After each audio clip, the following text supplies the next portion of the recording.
כאמור, אתם הצטרפתם לכל הקבוצות, ניסיתם להבין מה ומי ומו, אבל גם, את יודעת, שמענו לפני שהתחלנו את שיחתנו איתך, את שרת התחבורה מירי רגב אומרת, ביושר, חבר'ה, יום רביעי למבצע על חלל, שנייה, ייקח לנו רגע. כן, כן.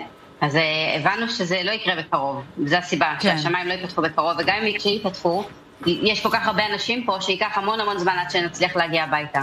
ומצאנו סירה פרטית של גם בן אדם שנתקע בחול ויש להם סירה פרטית, אז הם מגיעים, אבל זה סירה של קטנה, סירת מפרץ, שלוקח להם 24 שעות להגיע לישראל. טוב, פולי, אנחנו באנו לא רק לדבר, באנו גם לנסות לעזור. אז אנחנו רוצים לומר שלום ליובל פלג דובר מנוס הפנות, שלום, בוקר טוב. וואי, כזה פופולרי לא היית כבר הרבה זמן, תודה. בוקר טוב, זה לא הפופולריות שלו, זה הפופולריות של החברה שעושה... נכון. כבר מהיום הראשון את כל הצעדים הנדרשים כדי לסייע לישראלים שנמצאים בחו"ל. הכוונה כרגע לקפריסין. בשיתוף משרד התחבורה ופיקוד העורף, אנחנו נערוך 2 הפלגות מלימסול לישראל, אחת ביום חמישי, השנייה תצא ביום שבת. יום חמישי, אנחנו יום שלישי, כלומר עוד יומיים תצא ההפלגה הראשונה. ההפלגה הראשונה מלימסול תגיע ביום שישי בבוקר לנמל אשדוד, וביום שבת תצא ההפלגה שנייה מלימסול, תגיע ביום ראשון בבוקר. מדובר באוניית הפאר, קראון פלי איריס, של מנוס הפנות, שכאן אנשים ייהנו גם, שברה התחבורה, ייהנו גם במהלך ההפלגה. זה 3 ארוחות. זה באמת פלוס אדיר שאפשר להעביר את הדרך בהנאה, אבל תדבר איתנו לפני הפסיליטיז על ספינת הפאר הזו, כמה אנשים יכולים לעלות עליה, יובל? אפשר לעלות עליה בין 1,700 ל-1,900 נוסעים, זה תלוי במספר האנשים שנכנסים בכל קטגוריה. יש חדרים של 2 אנשים, יש חדרים של 3, 4, ויש גם סוויטות. כל אחד יבחר את מה שמתאים לו. טוב, אני מניחה שהביקוש הוא באמת מרקיע שחקים, או חוצה אוקיינוסים. איך עושים תיעדוף? זה מי שראשון מקבל כרטיס, הרי כאילו זה קדימות, לפי מה זה הולך? אנחנו פתחנו את האתר שלנו להרשמה, באמת היה לחץ גדול, מדי פעם האתר קצת קרס וחזר לעצמו, אנחנו משתדלים לתת מענה לכל האנשים שמגיעים אלינו. כמובן שבאיזשהו שלב צריך גם קצת לבסט את הדברים האלה. יש הרבה אנשי מילואים שמבקשים לחזור, יש אפילו קצינים בכירים שרוצים לחזור. יש אנשים מכל הסוגים, אנשים עם מחלות, אנשים וכולי. כן. קשה מאוד לעשות את ההפרדה. את התיעדוף הזה. כן. אז נשאר... כן, אז נשארו כרטיסים, שואלת בשביל חברה ממש תרתי משמע, הנה פולי סלונים כאן איתנו על הקו. צריך להיכנס לאתר, אפשר עדיין למצוא מקומות, או בהפלגה הראשונה, יותר בהפלגה השנייה שתצא בשבת. אני אגיד לך, אנחנו מנסים מאתמול ב-4 עד רגע זה ממש להזמין כרטיסים ולא מצליחים.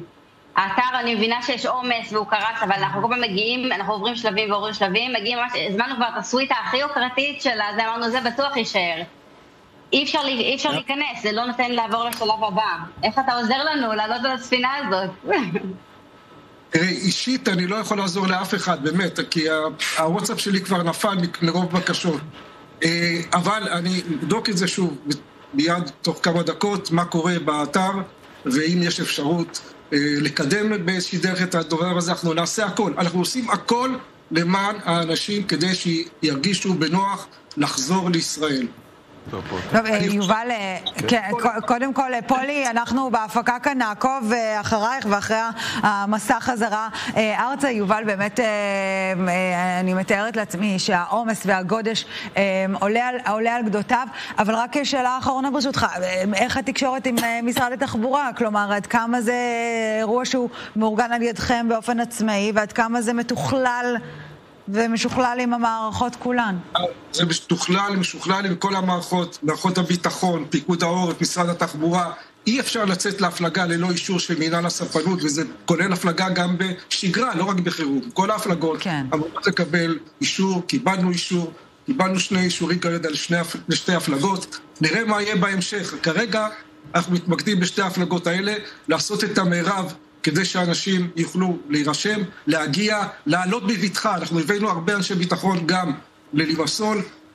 מדובר פה בתהליך מאוד מורכב, כי בדרך כלל בהפלגות קרוז לא מעלים אנשים במקומות אחרים. יוצאים לחיפה, חוזרים לחיפה או מאשדוד לאשדוד.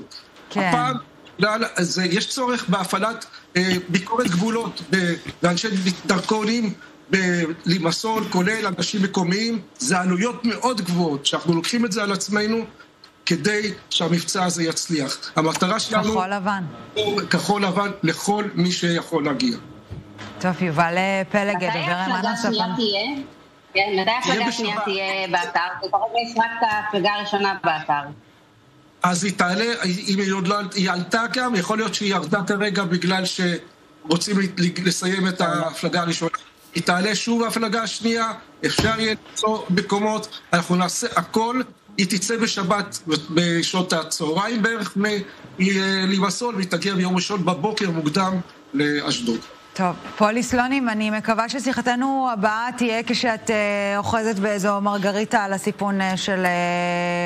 אייריס קראו לספינת הפאר? קראון איריס. קראון איריס. טוב, כן, עברית דבר עברית, איריס. יובל... של רעייתו של משה מנו, על שמה האונייה. אוקיי, אז בכלל בכבוד.